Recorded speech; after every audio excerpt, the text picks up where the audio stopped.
감사하신 주님, 우리의 모범이 되시는 예수님께서 돌아가시기 전날 밤에 죽음을 앞두고 있는 그 기가 막힌 전날 밤에 존귀한 스승으로서 하나님의 아들로서 제자들의 더러운 발을 씻기는 일을 행하셨습니다.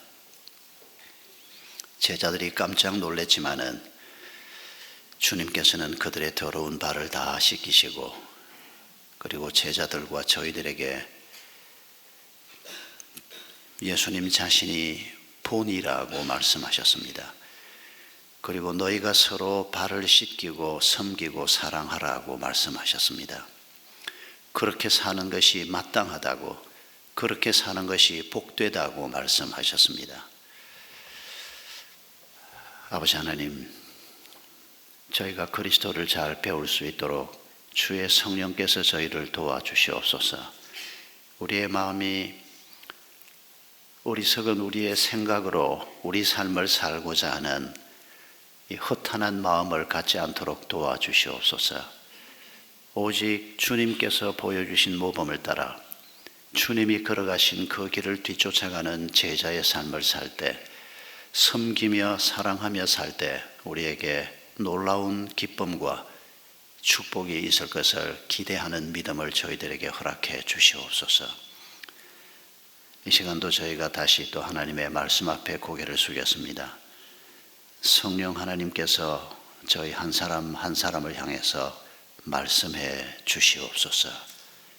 예수님의 이름으로 기도하옵나이다. 아멘. 여러분, 버킷리스트가 뭔지 아시죠? 혹시 들어보셔도 그게 뭐더라 하고 좀 아리송한 분도 있을 것입니다만은, 죽기 전에 꼭 하고 싶은 일들, 그걸 버킷리스트라고 언젠가부터 부르기 시작했습니다. 여러분, 우리가 만약에 암 선고를 받고 한 6개월 후에 죽는다, 이런 상황이 놓였을 때 죽기 전에 뭘 하다가 가면 여한이 없을까요?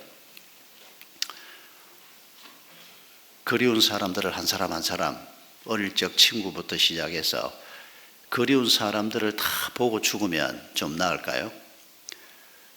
죽기 전에 가보고 싶은 곳 리스트 100개, 100개쯤 뽑아가지고 적어도 한 40, 50군데는 가보고 죽으면 여한이 없을까요? 아니면 먹고 싶은 걸 좀 찾아서 골라서 아주 맛있는 걸 여기저기 진귀한 거 많이 먹고 죽으면 여한이 없을까요? 만약 우리가 앞으로 죽음에 대한 선고를 받고 시간이 좀 있다면 그럴 수 있기를 바랍니다. 먹고 싶은 거 먹고 보고 싶은 거 보고 그리운 사람들 보고 죽음을 맞는 것, 이건 분명히 행복한 일이 틀림없습니다. 금요일날 친구 어머니가 돌아가셔서 문상을 갔는데 어떻게 돌아가셨냐 그러니까 86세신데 큰아들하고 영화를 보러 가기로 했는데, 어머니 제가 차 빼서 나올 테니까 현관으로 내려오세요 그러고 큰아들이 차를 빼러 나갔는데 안 내려오시는 겁니다. 한참을 기다려도 안 내려오시는 겁니다. 전화를 해도 안 받으시는 겁니다. 그래서 큰아들이 차를 현관 앞에 두고 올라가 봤더니 쓰러져 계시는 겁니다. 옷을 입다가 아마 뇌에 무슨 일에 좀 뇌졸중이나 이런 게 온 것 같아요. 그러고는 뒤로 이렇게 넘어졌는데 이 뒷머리가 바닥에 부딪히면서 뇌진탕으로 돌아가신 것 같다. 그게 병원에서 의사가 준 소견이었는데, 아주 건강하던 권사님이 영화 보러 가려고 옷 입다가 돌아가신 겁니다. 한편으로 생각하면 참 서운하기 짝이 없는데, 또 한편으로 생각하면 굉장히 복된 죽음입니다.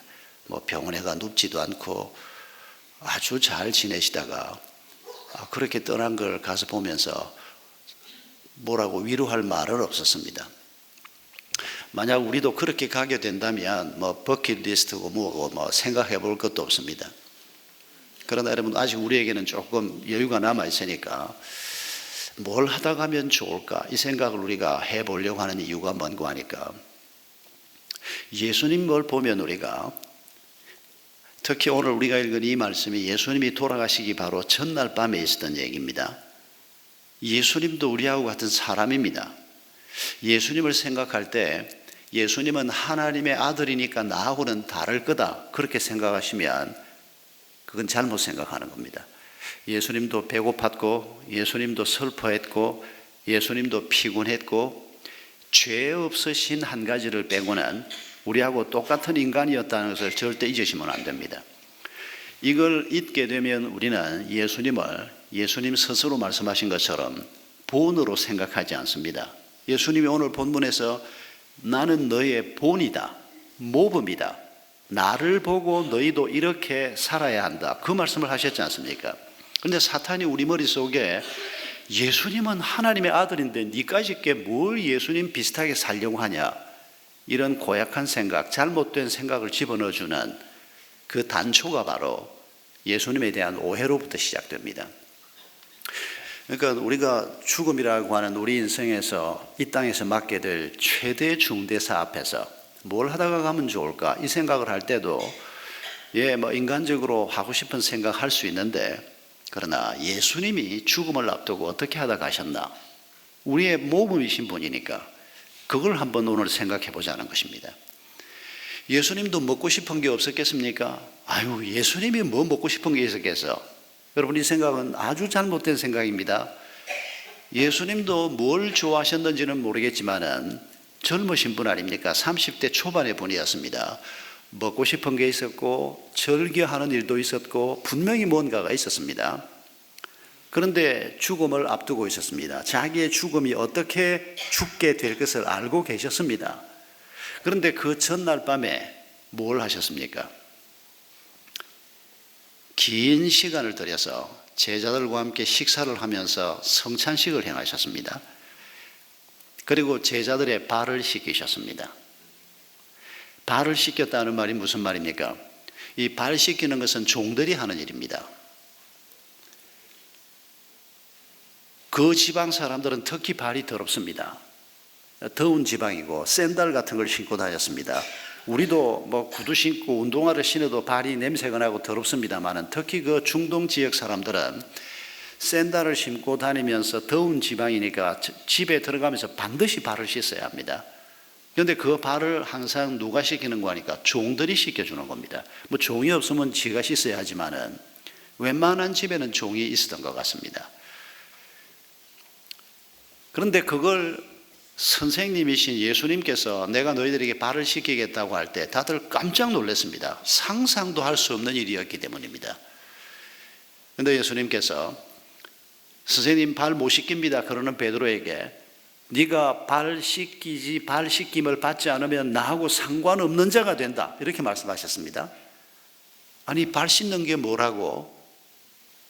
아닙니다. 단순히 발을 씻는 의식을 얘기하는 게 아니고 그 발 씻는 것을 통해서 예수님께서 우리에게 주시는 그 말씀을 받아들이지 못하면 그 예수님의 마음을 우리가 알지 못하면 예수님하고는 상관없는 자라는 것입니다. 그러니까 이번에는 또 베드로가 또 뭐라고 얘기합니까? 그러면 예수님 나 목욕을 시켜주십시오 또 이러고 났습니다. 또 오버하는 사람이 주로 베드로입니다만은 근데 이건 성격입니다. 바울이 그 자리에 있었으면 절대 그러진 않았을 겁니다. 한 사람은 아주 차분하고 한 사람은 아주 적극적인 사람인데 하나님의 나라에는 이 두 종류의 사람이 다 필요합니다. 실수는 베드로 형이 좀 하지만은 바울 형 같은 스타일은 실수는 안 하는 대신에 너무 차분해서 일을 잘 감당 못하는 약점이 있습니다. 이런 두 종류의 사람 아니 그 이상의 사람이 항상 함께 필요한데 베드로가 목욕시켜달라 그러니까 예수님께서 이미 너희들은 목욕했기 때문에 목욕은 할 필요가 없다. 그렇게 해서 발 씻는 일이 이루어졌습니다. 여러분 예수님께서 요즘 우리가 생각하면 발 씻기는 일을 가지고 우리가 그렇게 놀라지 않을 수도 있습니다만은 근데 저는 세족식을 처음 경험했을 때 교회 안에서도 참 놀랐습니다. 제가 자란 교회에서는 세족식이 없었습니다. 듣지도 못했습니다. 그러다가 어디 훈련을 받으러 갔는데 우리 부부가 함께 3박 4일 동안 훈련을 받으러 갔는데 그 훈련 프로그램 맨 마지막에 세족식이 있었습니다.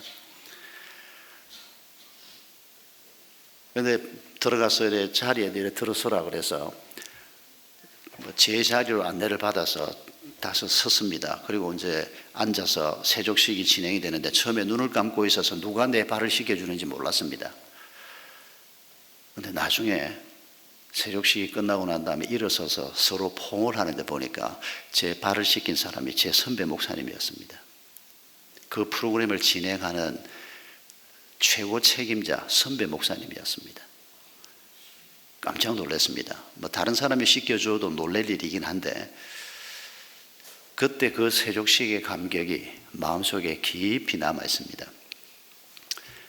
훈련을 할 때 종종 우리 훈련 프로그램에서도 숙제처럼 세족식, 부부간에 발 씻겨줘라 이런 프로그램을 경험하는 분들도 있을 겁니다. 이 발을 씻긴다고 하는 행위 자체가 이게 참 놀라운 일입니다. 더러운 발을 다른 사람이 정성을 다해서 그 씻는 것도 그냥 대충 씻는 게 아니거든요. 아주 정성껏 발을 씻기고 닦여주고 거기다 다시 또 양말을 신기고 어제도 분가식을 하는데 가보니까 목자가 새 목자 부부를 모든 목원들이 보는 앞에서 세족식을 하는데 얼마나 감격이 되는지. 분가식 할 때 그렇게 세족식 하는 목장이 많이 있는지 모르겠습니다. 제가 몇 번 가봐도 분가식 할 때 처음 보는 광경이었는데 그것 자체가 그냥 너무 감격이 됐었습니다. 그런데 여러분, 우리 주님께서 우리의 더러운 발을 씻겨주신다. 사랑하고 섬겨주시는 것입니다. 그러면서 주님께서 말씀하시기를 너희도 다른 사람의 발을 씻기는 자가 되라. 이게 오늘 우리가 받은 말씀의 핵심입니다. 여러분, 지난 한 주간의 삶을 우리가 돌아보면서 우리가 가정에서건 일터에서건 목장에서건 우리가 다른 사람의 발을 씻기는 자로 살았습니까? 아니면 내가 왜 지 발을 씻겨? 지가 내 발을 씻겨야지. 우리가 이런 마음가짐을 가지고 살았습니까? 우리가 교회를 아무리 오래 다녔어도 내가 예수를 분명히 믿는다고 나 스스로는 고백할지 모르지만은 만약 우리가 지난 한 주간 또 그전 한 달 지난 우리의 세월이 다른 사람의 발을 씻길 마음이 눈곱만큼도 없다. 제가 단언할 수 있습니다. 당신은 아무리 교회를 오래 다녔어도 그리스도와 상관이 없는 사람입니다. 그리스도를 아는 사람이면 그럴 수가 없기 때문입니다. 그리스도를 아는 사람이라면 그 주님께서 죽음을 눈앞에 두고 그 전날 밤에 제자들 앞에서 그 더러운 발을 씻겨주면서 너희도 내가 한 것처럼 이런 마음으로 씻겨주고 사랑하고 섬기며 살아라. 너희가 서로 사랑하면 그것 때문에 사람들이 너희가 내 제자인 줄 알 것이다. 이런 간절한 그리스도의 부탁을 받은 것을 아는 사람이라면 마땅히 부부간에 섬기고 돕는 자가 되어야 하는 것입니다. 그래서 주님께서 돕는 배필이 되라 그러지 않습니까? 부모가 자식을, 자식이 부모를 섬겨야 하는 것입니다. 그저 혈육이니까 내가 잘 해준다가 아니고 섬겨야 하는 것입니다. 우리의 이웃들에게 발을 씻기는 마음으로 사랑하고 섬기는 자가 되는 것이 내가 걸어가야 할 길이다. 그걸 내가 좀 더 잘하지 못해서 늘 죄송한 이런 마음이 정상적이고 건강한 상태의 그리스도인의 모습이라는 것입니다. 여러분, 어떻게 하면 우리가 예수님이 하신 것처럼 우리도 남의 발을 씻기고 사랑하고 섬기는 자가 될 수 있을까요? 오직 한 가지 길밖에 없습니다. 그리스도를 경험하는 것입니다. 그리스도가 누군지를 아는 것입니다. 그리스도께서 내게 베풀어 주신 사랑을 경험하지 않으면 우리가 절대로 다른 사람을 섬길 수가 없습니다. 요한복음 13장 1절에서 예수님은 이렇게 말씀하셨습니다. 세상에 있는 자기 사람들을 사랑하시되 끝까지 사랑하셨다고 말씀하십니다. 끝까지 제자들을 사랑하셨다는 것입니다. 그리고 오늘도 끝까지 우리를 사랑하신다는 것입니다. 여러분, 이 말씀의 구체적인 표현이 무엇입니까? 여러분, 가룟 유다를 생각해 보십시오. 가룟 유다가 노예 한 사람의 몸값에 예수님을 팔아먹었습니다. 예수님이 그걸 알고 계셨습니다. 십자가에 달리시기 전날 밤 만찬 자리에도 가룟 유다가 그 자리에 있었습니다.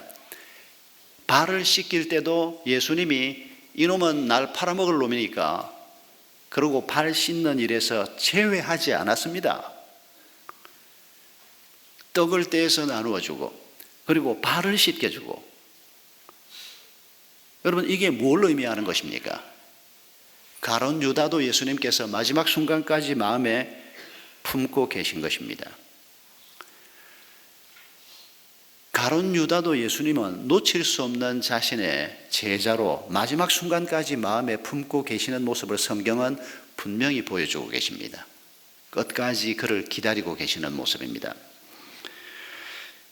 베드로가 예수님을 3번이나 부인할 것을 그날 밤에 예수님께서 말씀하셨습니다. 그런데도 불구하고 그 베드로를 발을 씻기시고 그에 대한 기대를 포기하지 않으신 분이 예수 그리스도십니다. 빌립은 예수님에게 주님, 아버지를 보여주십시오 라고 하는 엉뚱한 요청을 했습니다. 예수님께서 그 요청을 받으시고 13장 앞부분에 보면 내가 너희들하고 함께 오래 있었는데 어찌 네가 아버지를 보여달라고 하느냐. 나를 보았으면 아버지를 본 것이다. 나를 알면 아버지를 아는 것이고 나를 사랑하는 것이 아버지를 사랑하는 것이다. 그런데 지난 3년 세월을 같이 지냈는데 빌립이 아직도 예수 그리스도가 누구신지를 잘 모르는 이런 모습을 그대로 기록하고 있습니다. 이게 빌립뿐입니까? 다른 제자들도 마찬가지입니다.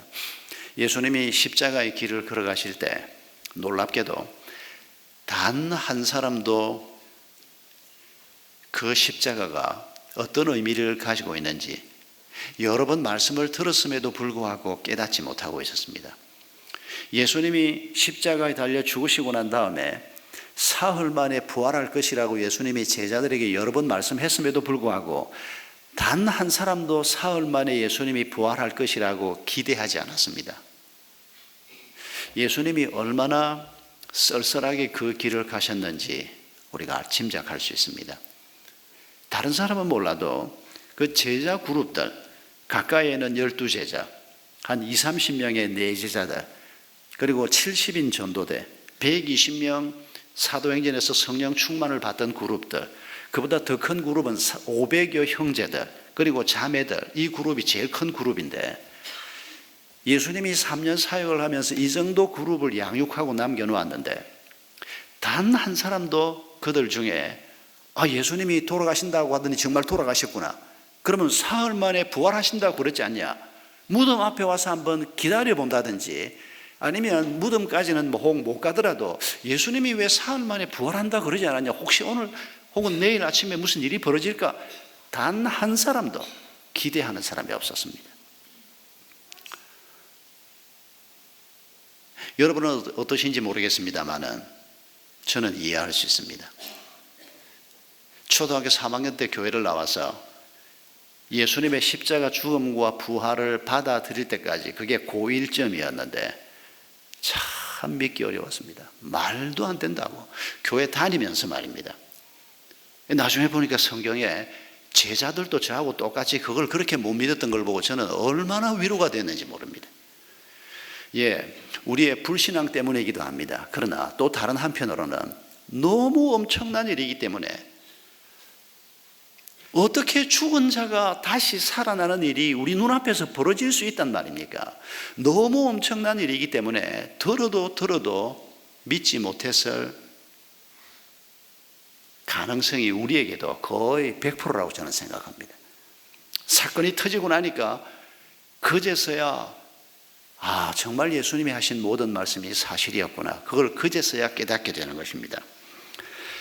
여러분, 예수님께서는 이 길을 홀로 이렇게 외롭게 걸어가면서 배신하는 제자들, 부인하는 제자들, 저주하는 제자들, 무지한 제자들, 예수님에 대한 기대가 전혀 없는 제자들, 이런 제자들을 곁에 두고도 그들을 끝까지 내치지 아니하시고 그들을 마음에 품으시고 마지막 길까지 걸어가신 것을 우리가 기억해야 합니다.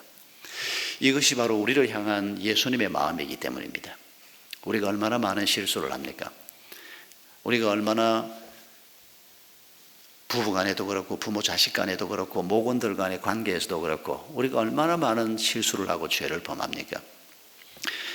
그러나 예수님께서는 끝까지 우리를 사랑하시고 이 사랑을 우리가 삶을 통해서 경험하면 자연스럽게 그 사랑을 다른 사람에게 나누어 주는 자가 될 수 있습니다. 우리 자신이 그런 그리스도의 사랑을 내가 받았다라고 기억하는 분이 계시면 반드시 그 사랑을 다른 사람에게 나누어 주는 자가 되기를 힘쓰시기 바랍니다. 우리가 그런 마음가짐을 가질 때 우리 속에 계신 성령이 우리를 도우실 것입니다. 그런데 내가 주님이 나를 발을 씻겨주시고 내 죄, 내 실수, 나의 잘못에 대해서 온갖 애를 쓰면서 나를 사랑하시고 도와주셨는데도 불구하고 내가 다른 사람에 대해서는 너그럽지 못하고 다른 사람을 지적하는 자가 되고 다른 사람을 판단하는 자가 되고 이렇게 살면 우리의 삶에는 복이 없을 것입니다. 우리 주님이 말씀했지 않습니까? 내가 지금 너의 발을 씻기는 것은 내가 모범으로 본으로 내가 너에게 보여주는 것이다. 너희도 이렇게 하는 것이 마땅하다. 마땅하다는 말이 무슨 말입니까? 새가 하늘을 날고 물고기가 물속에서 헤엄을 치는 것이 마땅한 것처럼 그리스도의 사랑을 이렇게 경험한 사람이면 부부 간에도 돕는 배필로 살고 부모 자식 간에도 단순히 혈육의 정으로 사는 것이 아니고 그리스도의 사랑으로 섬기며 살고 일터에서도 목장에서도 사랑을 베푸는 자로 사는 것이 옳다는 겁니다. 마땅하다는 겁니다. 그렇게 살면 그에게 하나님의 복이 있을 것이다. 그게 지금 주님께서 우리에게 십자가에 달리시기 전날 밤에 주신 말씀입니다. 헨리 나우엔을 여러분 기억하실 것입니다. 제가 헨리 나우엔의 책은 있는 대로 다 사서 가지고 있는데 별로 읽지는 못해서 늘 마음에 부담을 주는 분이 헨리 나우엔입니다. 여러분, 이분은 하버드 대학 교수였습니다. 보통 대학도 아니고 하버드 대학 교수였고 뛰어난 학자였고 신학자였고 존경받는 교수였습니다. 그런데 이분이 그리스도인이었습니다. 이전에 동성애자였습니다, 사실은.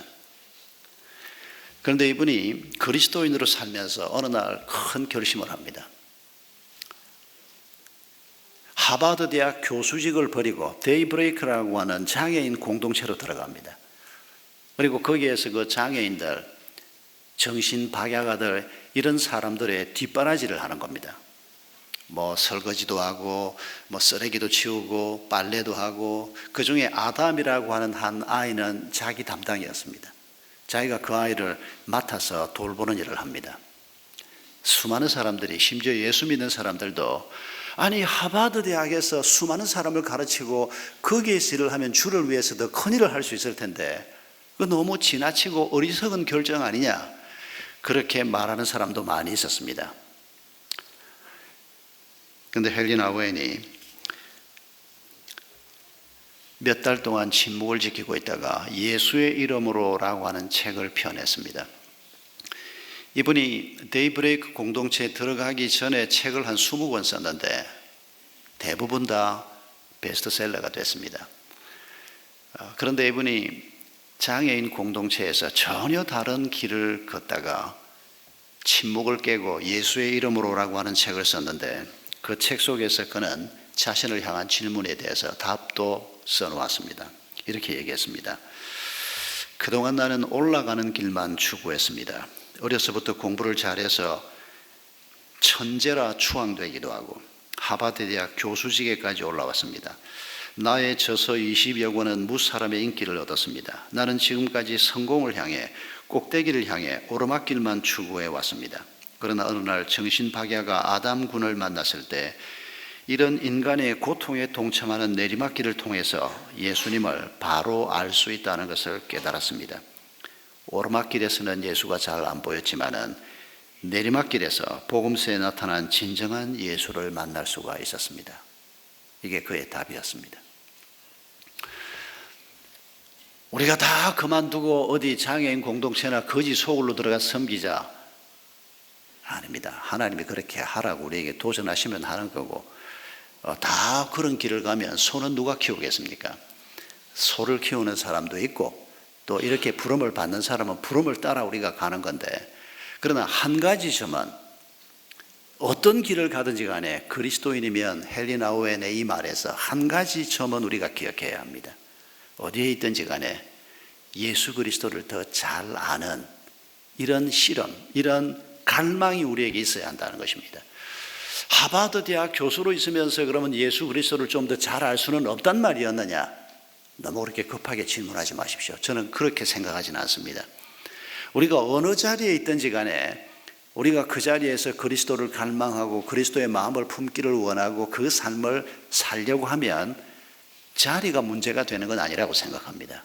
그러나 하나님께서 헨리 나우엔 박사를 특별하게 쓰신 것이 틀림없습니다. 그의 마음속에 많은 아픔이 있었습니다.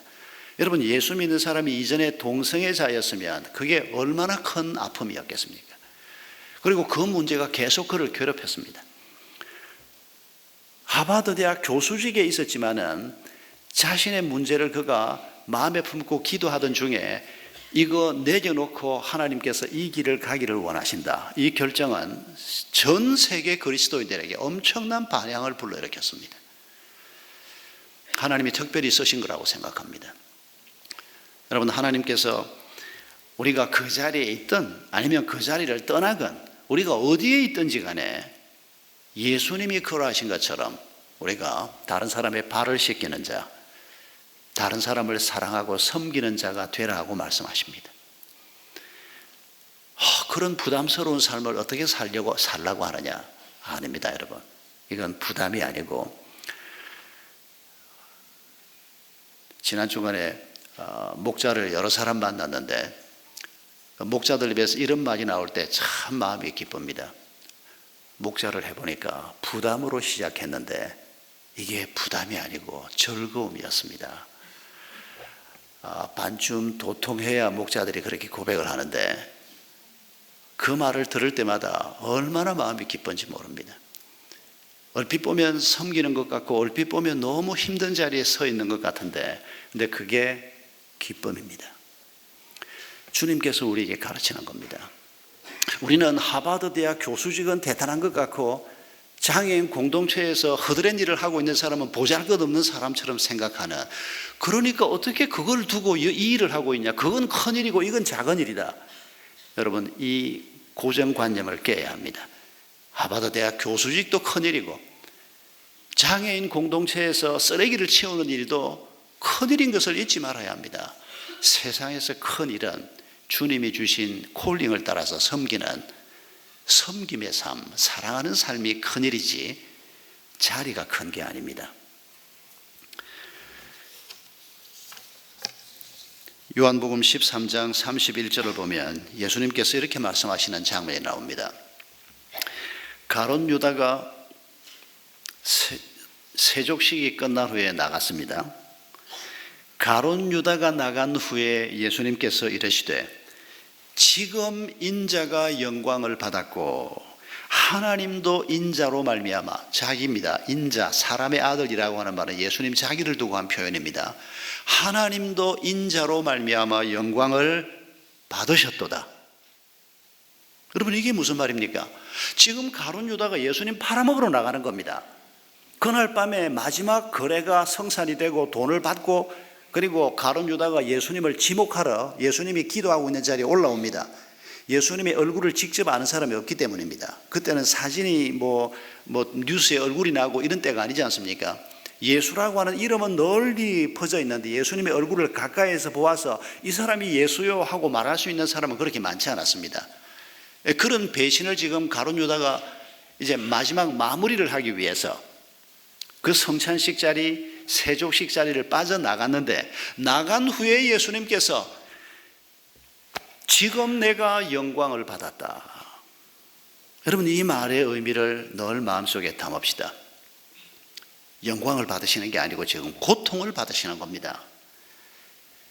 그날 밤에 겟세마네 동산에서 기도하실 때 하나님, 할 수만 있으면 이 십자가의 잔이 내게서 그냥 지나가게 해주시면 안 됩니까? 그런 피맺힌 기도를 했지 않습니까? 그런데 그 사건이 눈앞에 있는데 여기에서 영광을 받았다고 하는 말이 무슨 말입니까? 그 쓰라린 고통 너머에 있는 영광을 지금 보고 있는 겁니다. 이런 고통을 통과해서 주어지는 영광, 십자가의 영광, 사실은 십자가는 영광이 아니고 고난입니다만, 그러나 십자가를 우리가 영광이라고 얘기하는 것은 그 십자가의 고통 이후에 오는 부활의 영광, 새 생명의 영광, 모든 사람들이 새로운 사람으로 살게 되는 길이 열리는 영광, 그걸 말씀하고 계시는 것입니다. 여러분, 우리가 오늘 힘들 때 이 순간도 굉장히 큰 어려움을 안고 있는 분들도 있고 좀 덜한 분도 있습니다만, 내 인생이 힘들고 내게 말로 다 할 수 없는 고난이 찾아올 때, 여러분, 그 순간 우리가 예수님처럼 내게 이 고난이 있기 때문에 내게 영광도 있을 것이다, 이런 믿음을 갖는 것이 필요하다는 것입니다. 그 고난이 우리를 이기지 못하게 하라는 것입니다. 그 고난을 통과해서 우리 앞에 기다리고 있는 영광을 바라보라는 것입니다. 그리고 지금 이 자리에서, 고난의 자리에서 미리 선포하라는 것입니다. 이 고난이 내게 더 이상 고난이 아니다. 이것 하나님께서 고난마저도 내게 위장된 축복으로 주신 것으로 우리가 받아들이고, 이 고난을 성령님의 인도하심을 따라서 잘 통과하고 나면 영광스러운 생명의 축복, 부활의 축복, 새 생명이 우리에게 풍성하게 주어지는 축복이 우리 앞에 기다리고 있다. 우리 주님께서 이걸 지금 선포하고 계시는 것입니다.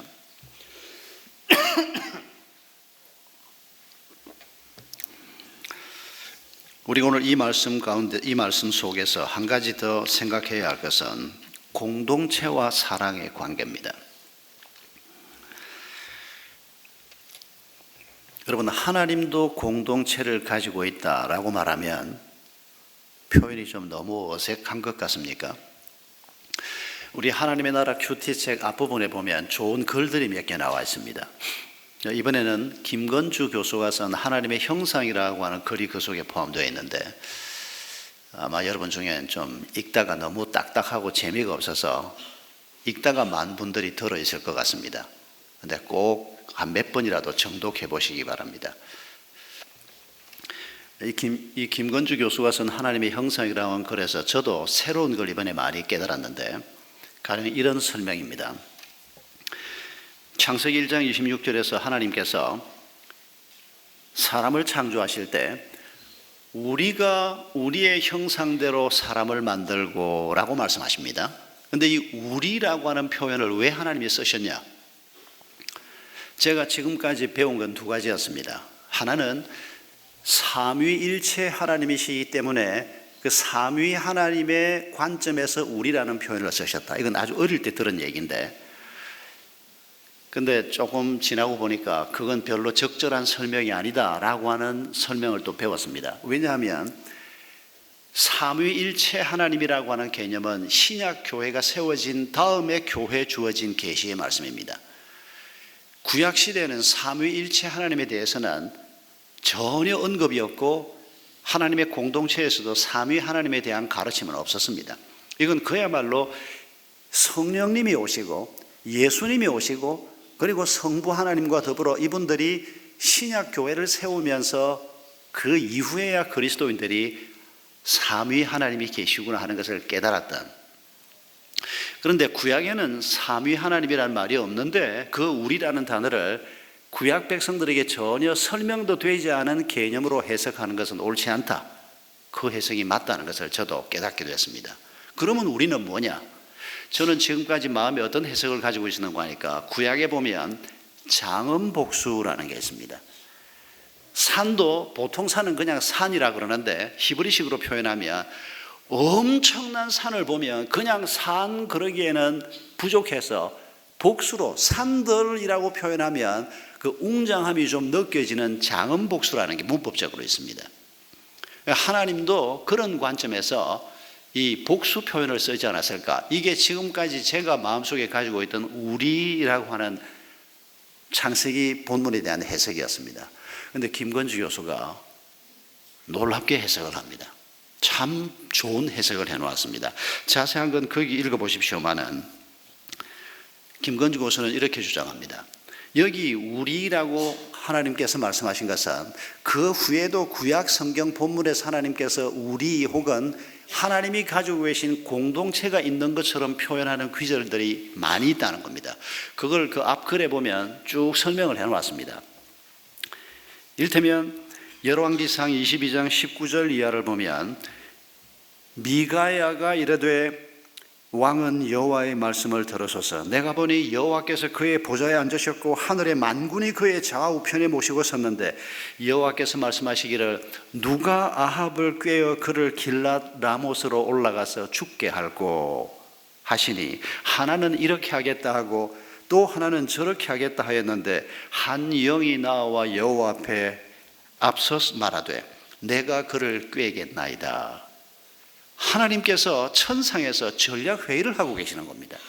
하나님께서 천상에서 이 여러분들과 함께 그분들이 하늘의 만군이라고도 표현되고 하늘 군대라고도 표현되고 천군이라고도 표현되고 여러 표현이 성경에 나옵니다. 이런 존재들과 함께 하나님께서 천상에 회의를 하고 계신 모습이 성경에 자주 등장합니다. 우리라고 하는 우리가 사람을 만들자라고 하는 이 표현도 하나님께서 하나님 주변에 있는 바로 이 존재들과 더불어서 인간의 창조를 논의하신 것으로 보인다. 제가 이번에 이런 글을 처음 읽었는데 김건주 교수의 해석이 딱 맞다는 생각이 듭니다. 그래서 하나님도 공동체를 가지고 있다. 이렇게 한번 표현해 볼 수 있는 겁니다. 아니 하나님이 뭐가 부족해서 주변에 있는 그게 천사들인지 누군지 우리가 잘은 모르지만 그 영적인 세계에 있는 그 존재들에게 조언을 받아야 한단 말이냐? 아닙니다. 하나님이 부족해서 그렇다고 생각하지 않습니다. 그러나 성경에는 분명히 하나님께서 함께 회의하고 논의하고 있는 모습을 이사야서에서도 말씀하시고 예레미야서에서도 말씀하시고 여러 곳에서 말씀하고 있습니다. 또 한 가지 김건주 교수의 글에서 창세기 1장 27절을 보면 하나님이 자기 형상 곧 하나님의 형상대로 사람을 창조하시되 남자와 여자를 창조하시고 이걸 직역을 김건주 교수가 다시 해놓았습니다. 그 글에서 이렇게 번역했습니다. 하나님께서 사람을 그의 형상대로 창조하였다. 하나님의 형상대로 그가 그들을 창조하셨다. 남자와 여자로 그들을 창조하셨다. 이게 원문 그대로 직역한 겁니다. 여러분 이 원문에서 눈에 띄는 건 뭔고 하니까 하나님이 사람을 지으셨다. 그런데 이 사람이 누굽니까? 아담 하와입니다. 하나님이 사람을 지으셨는데 복수 사람을 지었다는 겁니다. 공동체인 두 사람을 지었다는 겁니다. 그냥 각자 지어서 그 둘을 만나게 한 게 아니고 하나님이 처음부터 복수인 인간을 지으셔서 그 두 사람이 부부가 되게 하시고 그 두 사람이 두 공동체에서 두 사람이 하나 된 공동체에서 점점 더 확산되게 하는 복수 인간, 공동체로서의 인간을 창조하셨다. 이 해석이 대단히 일리가 있는 해석이라고 생각이 됩니다. 창세기 1장 2장에서 하나님이 지으신 모든 것을 보시면서 보시기에 참 좋았더라. 이 표현이 무려 9번 반복됩니다. 그런데 한 번 보시기에 좋지 않더라가 나옵니다. 그게 뭡니까? 남자가 혼자 있는 것이 보시기에 좋지 않더라가 나옵니다. 여러분 이걸 그냥 혼자 있는 건 꼴보기 싫고 둘이서 오손도손 사는 게 보기 좋다 이런 정도로 이해하는 것은 너무 부족하다는 겁니다. 공동체가 아닌 게 보시기에 좋지 않다는 겁니다. 아니 혼자서도 하나님 앞에 얼마든지 설 수 있는데 꼭 둘이 같이 서야 하고 셋이 같이 서야 하느냐? 혼자서도 우리가 하나님과의 교제를 할 수가 있습니다. 그러나 혼자서 산속에서 아무도 없이 하나님과 교제한다고 해서 그 사람이 믿음이 자랄까요? 그 사람이 훈련이 될까요? 아닙니다, 여러분. 공동체가 얼마나 중요한가를 우리가 신약 성경을 보면 알 수가 있습니다. 하나님께서 친히 만드신 공동체는 두 가지입니다. 가정과 에클레시아입니다. 반드시 한 남자와 한 여자로 이루어지는 가정, 이게 하나님이 친히 만드신 공동체입니다. 창조 때 이게 모든 공동체의 원형으로 주어진 것입니다. 그리고 이 남자와 여자가 이 공동체 속에서 자식을 낳고 서로 돕는 배필이 돼서 서로 마음을 맞추고 의견 충돌을 잘 극복해 가면서 자라가는 겁니다. 그런데 그런 과정 없이 공동체 안에서 다른 사람과의 관계 없이 혼자 성경 읽고 혼자 기도 많이 하고 성숙해지리라. 그것도 전혀 아니다라고 말하기는 어렵습니다만은, 그러나 관계라고 하는 측면이 없이 홀로 하나님 앞에 나아가는 것은 성숙한 그리스도인을 만드는데 너무도 부족하다는 것입니다. 에클레시아라고 하는 말은 성경에서 마태복음 16장에서 처음 등장하는데 교회라고 번역이 되긴 했습니다만은, 그러나 5가지 교회가 있는 건 널 잊지 마십시오. 우리 한 사람 한 사람이 에클레시아입니다. 이 에클레시아라는 말 자체가 어딘가로부터 불러냄을 받은 사람 혹은 사람들입니다. 어둠으로부터, 죽음으로부터, 무의미함으로부터, 혼돈으로부터 생명의 자리로, 빛의 자리로, 질서의 자리로, 열매의 자리로, 풍성한 삶의 자리로 불러냄을 받은 사람이 교회입니다. 그 사람들이 교회입니다.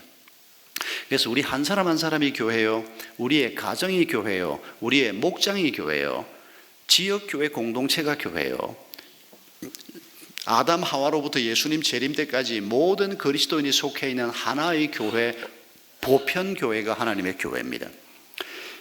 이 두 공동체를 통해서 우리가 그리스도인으로 자라가는 것에 대해서 우리가 각별하게 실험을 해야 합니다.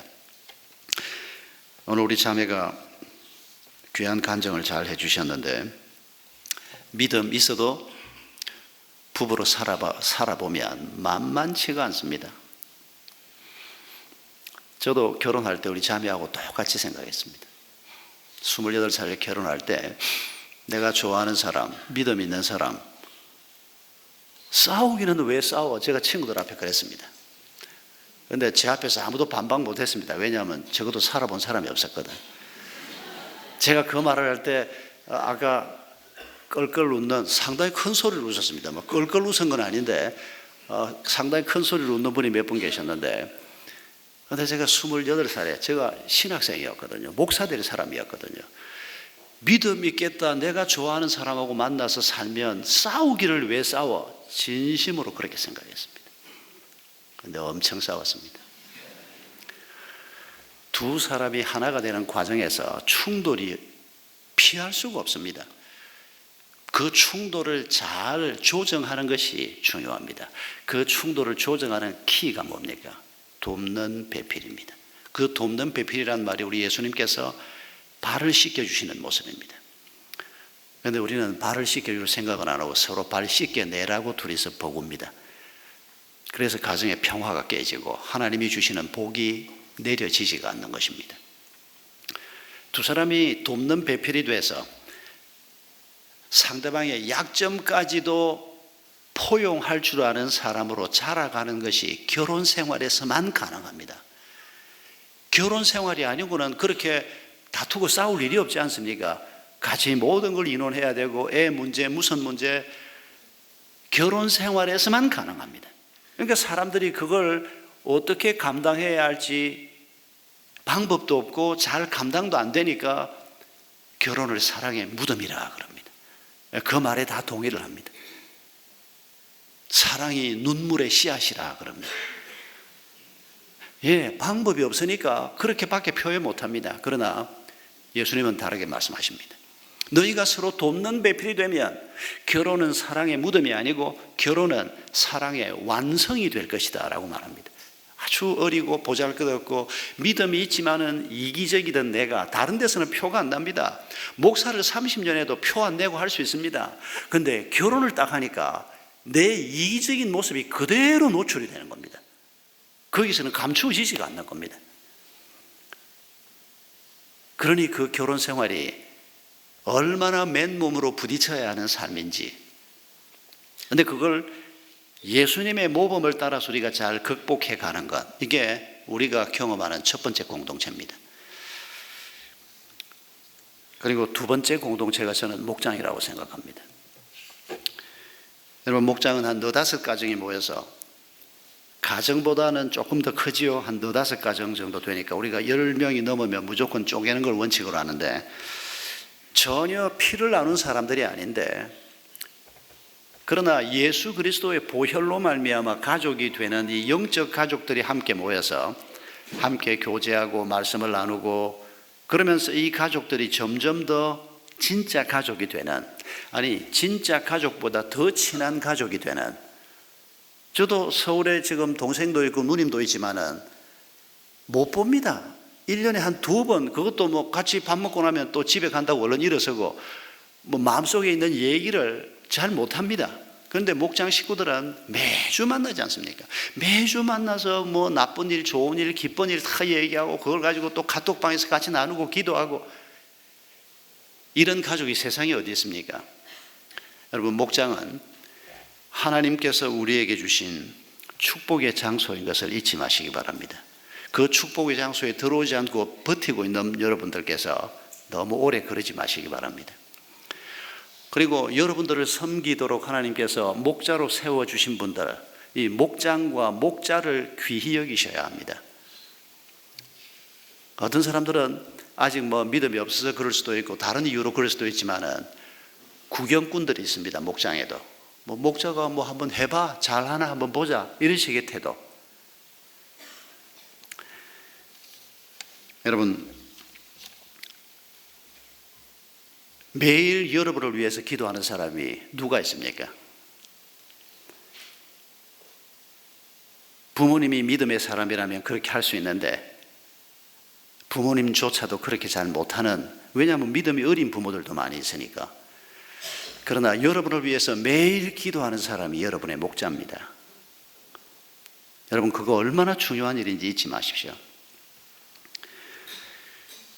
목장에서 우리가 마음을 나누는 거, 이거 굉장한 축복입니다. 여러분, 요즘 면역력 얘기를 많이 하지 않습니까? 면역력이 떨어지면 건강을 잃어버립니다. 그런데 면역력이 높아지도록 하기 위해서 많이들 얘기하는 게 3가지입니다.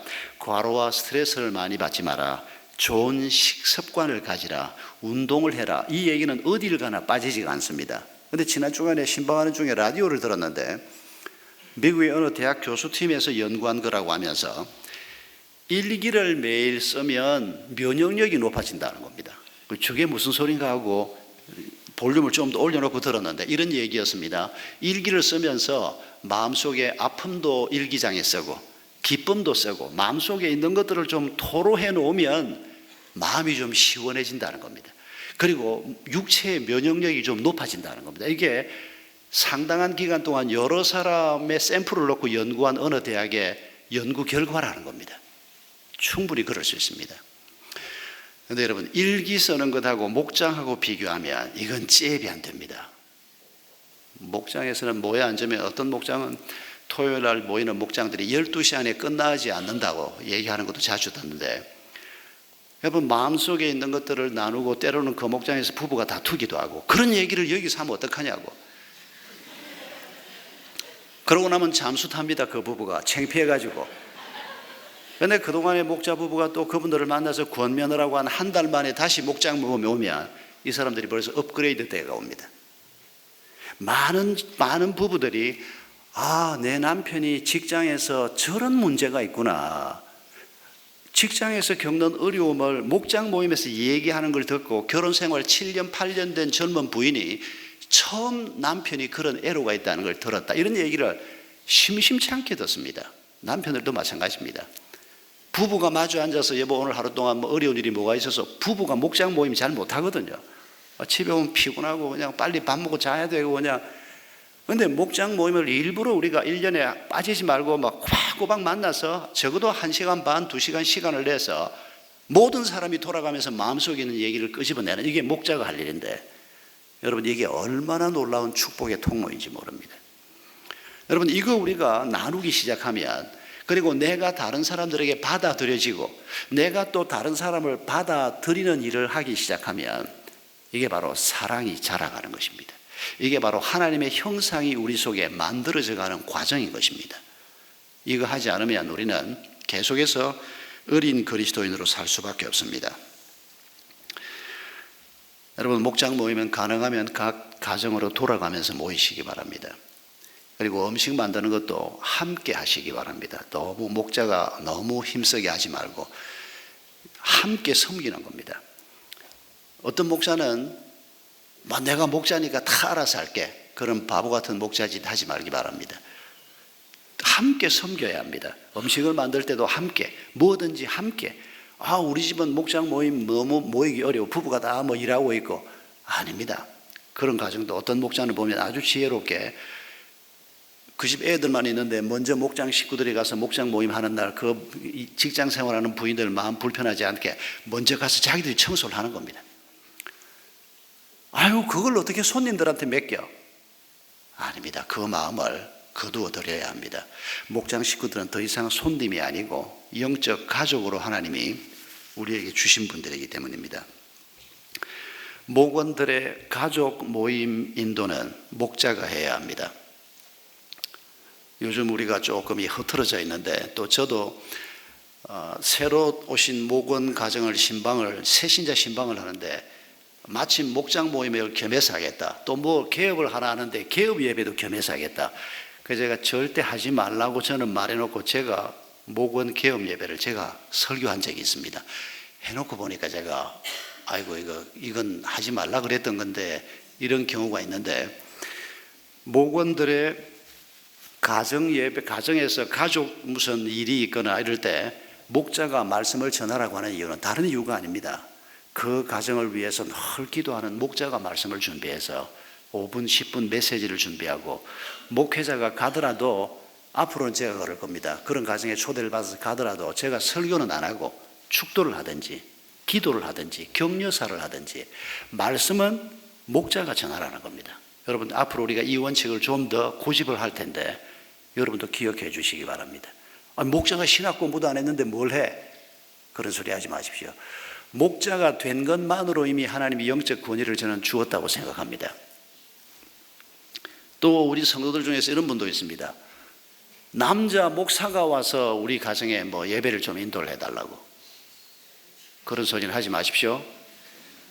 저희 교회는 전도사님들도 전부 신학 공부한 사람들이고, 우리가 속한 교단이 여자 목사 제도를 인정하지 않아서 우리가 여자 목사를 교회가 세우지는 않습니다만은, 그러나 사역은 다 똑같이 합니다.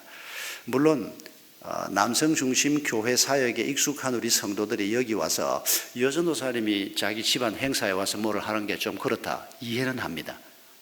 그러나 절대로 평원지기가 여전도사님이 있는데 남자 목사님이 좀 와주세요, 만약 그럴 때 가는 남자 목사가 있으면 제가 사표 받을 겁니다. 그리고 그런 성도가 난 도저히 이 교회에서 못 있겠다, 교회 떠나셔도 괜찮습니다. 여러분, 이것도 우리가 영적인 전투입니다.